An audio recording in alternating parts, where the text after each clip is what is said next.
is Anthony Watanabe from the Innovolve Group, and welcome to the EC3 Electric Vehicle Workshop for today. We are really pleased about the turnout for today.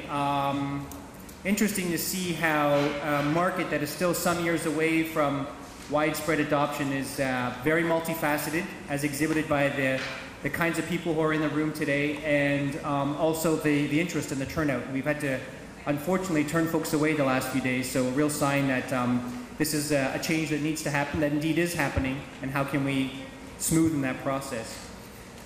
I guess today's conversation is around what are the broader ramifications of EVs coming on stream, right? Ramifications, of course, linked to the auto manufacturers and battery manufacturers, but also further afield, the grid, other infrastructure requirements, even social considerations.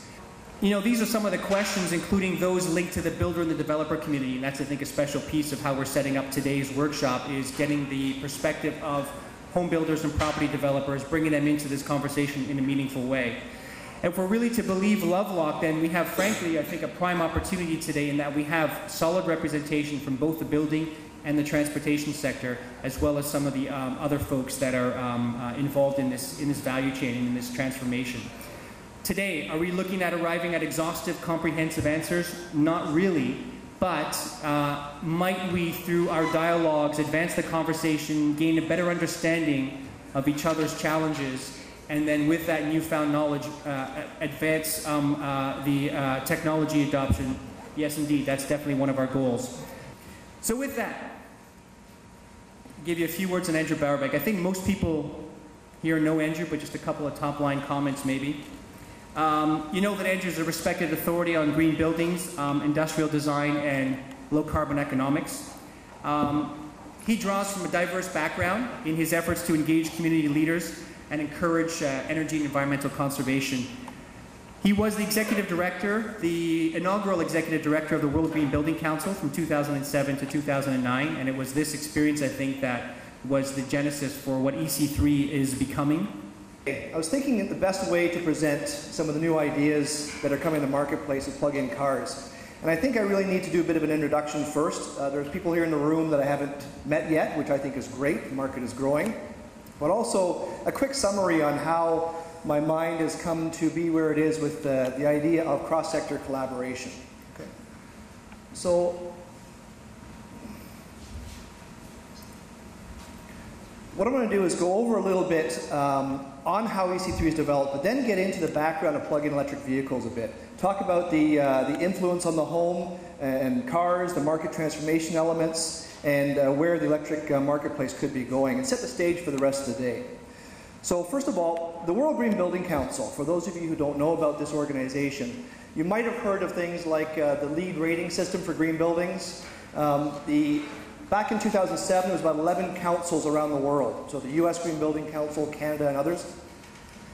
And they got together and said, we need to have a stronger international voice. So there was a bid put in place to find the best location for the head office. And it came down to a friendly bid between Montreal and Toronto.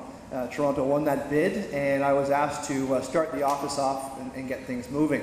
I'm very proud of the fact that with the efforts that we had, looking at the actual construction sector internationally, a $4.7 trillion industry, more than 100 million people employed, contributes 10% to the global gross domestic product. This is a big industry. And we were able to go from 11 councils at the beginning to over 60 countries with green building councils at various stages of development in 3 years. But my concern is, even after all of this work, after the work of the LEED rating system, the Green Star for Asia Pacific, BREEAM out of Europe, buildings and green buildings only make up 2 to 5% of the market. You look at renewable energy and the amount of energy that we use globally, renewables only account for 13% of energy use right now. And with our topic today, Anthony talked about it quickly, plug-in, actually alternative fuel vehicles only make up 2 to 5% of the marketplace. And working with the United Nations as a representative for the past number of years, you look at these kind of number statistics for population growth. By 2050, 9 billion people will be on this planet. You look at the fact that people will be urbanizing very rapidly in that time period. Right now there are 18 megacities in the world, over 10 million people in each, targeted to be 27 megacities by 2030. So it's really not so much about environmental conservation, well it is, but it's also about just the use of resources. And what resources are we going to be using to actually help to feed, to fuel, and look after these big urban centers that are developing. So we need to think a little bit about this. And last summer I was doing a tour of Europe. I was speaking in Stuttgart and Krakow and London. And I came back to this article. And I mean, it doesn't matter what that, you know, they've got on one side that climate change. They're finding a target. All right? I mean, this is a natural phenomenon that we might be influencing, and they found a target to solve it. But we created the economy, it's our thing, and we had no idea how to solve that. And the line down the middle is the one that really caught my attention. Now, to me, green is a mindset. It's a lifestyle choice. It's a marketing tool, right? We buy things that are green because it's better, or we buy something that is traditional and it costs less when you go to a grocery store, right? We need to find a way that green is just common, it's the way things are done, and it's a better product all around, and it's cost effective. So I held a workshop on August 26th. And the turnout for this was actually impressive because it was my first attempt to really look at what are different sectors thinking, how do we get them to work together, how do we get ideas out on the table. So we had 45 senior executives from various sectors come together to talk about the idea of low carbon economics. In Europe, they get this idea of low carbon economics, third industrial revolution. They want to have all buildings to be energy producers. They want to use renewables as much as possible. And you know that a lot of it is to do with getting off of imported oils and fuels, whatever the reason, that's fine. And then, you know, the idea of decentralized energy and transportation and communication, really talking cross borders. And when you look at the list of the people that were attending, I thought, okay, something's here going on here. And even looking at this workshop today, we're 30 people overprescribed than what our target was.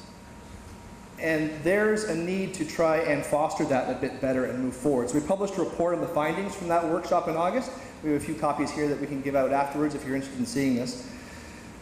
But the leaders told us three primary things coming out of that workshop which really set the stage for me. First of all, the idea of needing better market awareness in what we're doing. Yes, there's the knowledge out there of green and ideas, but the real business message, the real business sense, and who's doing what in the marketplace, the leadership, needs a bit more focus. The need for a common voice or a centralized location for information that you can trust.